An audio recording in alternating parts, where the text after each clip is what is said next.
अस्सलाम वालेकुम, welcome back to channel ES academy. तो आज हम क्लास 9 की पोएम नंबर 4 की समरी आपके साथ शेयर करेंगे और मैसेज आपके साथ शेयर करेंगे।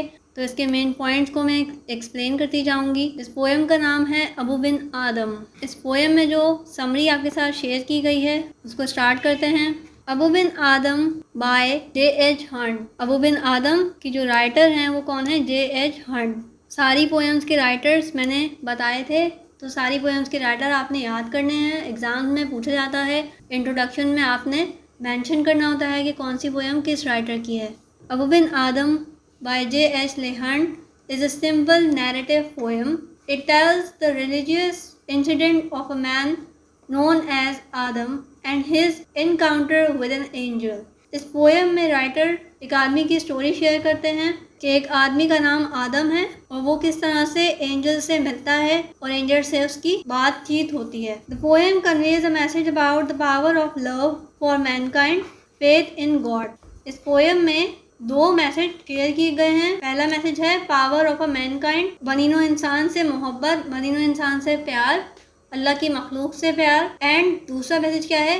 फेथ इन गॉड, अल्लाह पाक पर भरोसा रखना, अल्लाह पाक पर बिलीव करना, अल्लाह ताला की हिकमतों को समझना, अल्लाह पाक की हिकमतों को भरोसा करना, उस पर तवक्कल करना। सो पोएम का पहला पॉइंट है वन नाइट आदम सीन्स an angel in his room. Adam जो है वो एक आदमी का नाम है। वो शेयर करते हैं कि वो रात को कमरे में सो रहे थे, जबकि उनकी आंख खुलती है तो वो किसको देखते हैं? एक एंजल को, एक फरिश्ते को अपने रूम में देखते हैं। Instead of getting scared of the angel he remain relaxed because seeing an angel is happy thing for him. जब उनकी आंख खुली और उन्होंने एंजल को अपने रूम में देखा तो बजाय डर जाने के आदम रिलैक्स रहे और आदम खुश हुए एंजल को अपने रूम में देखकर। He rather seemed interested in knowing what the angel is writing down. और वो थोड़े से क्यूरियस भी हुए कि जो एंजल था वो कुछ लिख रहा था। तो आदम उसको जानने के लिए क्यूरियस हुए कि एंजल क्या लिख रहा है। He get the information that the angel is drafting a list of people who love the God. Adam के पूछने पर एंजल ने उन्हें बताया कि वो ऐसी लिस्ट बना रहा है जिसमें जो अल्लाह पाक से प्यार करते हैं और अल्लाह पाक उनसे प्यार करता है। He tries to know whether his name is also included. Adam ने ये जानने की कोशिश की एंजल से कि आदम का नाम उस लिस्ट में शामिल है।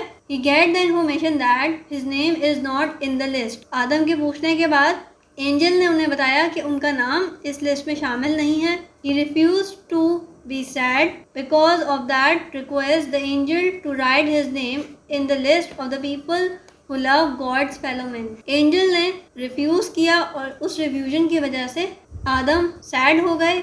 Letter on the angel come back with a list that has Adam's name at the top. अगली दफ़ा जब एंजल उनके रूम में आया तो आदम ने दोबारा से वही क्वेश्चन एंजल से किया कि उनका नाम उस लिस्ट में शामिल है। तो एंजल ने आदम को रिप्लाई किया कि उनका नाम इस लिस्ट में टॉप पे है। Adam's love for fellow man attract God's blessing. Adam का जो प्यार लोगों से था उसकी वजह से अल्लाह पाक आदम से भी प्यार करते थे, तो इसलिए उनका नाम इस लिस्ट में शामिल हो गया। का मैसेज देखते हैं।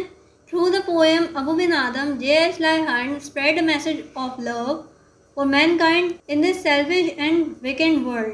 इस अफरा तफरी की दुनिया में, इस खुदगर्जी की दुनिया में शायर जो है वो ये मैसेज कन्वे करना चाह रहे हैं कि लोगों से प्यार करना भी एक तरह की इबादत है और अल्लाह पाक उनसे प्यार करता है जो लोगों से प्यार करते हैं, जो उसके बंदों से प्यार करते हैं। सेंट्रल आइडिया और moral of the poem is that, ये दोनों सिमिलर वर्ड्स हैं, इनकी मीनिंग एक ही होती है कि सेंट्रल आइडिया या मोरल ऑफ द स्टोरी बताएं। तो इस पोएम की मोरल ऑफ द स्टोरी क्या है? We should look forward for the love and goodness in the human being. हमें लोगों से प्यार और मोहब्बत दिखानी चाहिए, प्यार और मोहब्बत करना चाहिए, rather than praying all the time for God's love. बजाय इसके कि हम हर वक्त अल्लाह पाक की इबादत करते रहें, क्योंकि हमारे दीन में, हमारे इस्लाम में भी हुकूकुल इबाद और हुकूकुल अल्लाह दोनों ही मेंशन किए हैं। हुकूकुल अल्लाह के साथ साथ हुकूकुल इबाद की भी बहुत फजीलत है, बहुत अहमियत हासिल है। तो अल्लाह पाक भी इस चीज़ का हुक्म देते हैं कि मेरे बंदों से भी प्यार करो, मेरे बंदों की जो हुकूक है उनको पूरा करो। Our love for God's creator mankind pleases God very much और अल्लाह ताला को भी वही लोग पसंद हैं जो उसके बंदों से मोहब्बत करें, उसके बंदों का ख्याल रखें, उसके बंदों की मदद करें। Because among all his creature God love man most, क्योंकि हम सब ये जानते हैं कि अल्लाह ताला अपनी सारी क्रिएचर्स में से इंसानों से ज़्यादा मोहब्बत करता है, इसीलिए इंसान को अशरफुल मखलूक़ात का लक़ब दिया गया है। सारी मखलूक में, सारी क्रिएचर्स में अफजल तरीन हमें करार दिया गया है, यानी कि इंसानों को करार दिया गया है। तो इसीलिए इंसानों को भी चाहिए कि अक्ल शऊर की बेस पर, अक्ल शऊर की मदद से, जब अल्लाह पाक ने हमें ये चीज़ें अता की हैं, अकल दी है, शऊर दिया है, तो हम लोगों की मदद करें, लोगों का ख्याल रखें, लोगों से प्यार करें। Whoever loves God's creature specially man, जो भी अल्लाह ताला की क्रिएचर से, स्पेशली बंदों से प्यार करता है, गॉड ऑल्सो लव्स हिम, तो अल्लाह ताला भी उससे प्यार करते हैं। In this poem Abou Ben Adhem love his fellow man, इस पोएम में बताया गया है कि अबू बिन आदम जो है वो इंसानों से प्यार करते थे। Which is appreciated by God and his name is included in the blessed people, और जिसकी वजह से अल्लाह ताला ने उन पर रहमत की और उस लिस्ट में शामिल किया उनको जिसे अल्लाह पाक चाहते हैं। सो आई होप कि आपको ये समरी समझ आई होगी, आपके लिए इन्फॉर्मेटिव रही होगी। So please like my video, share my videos and subscribe my channel. Thank you.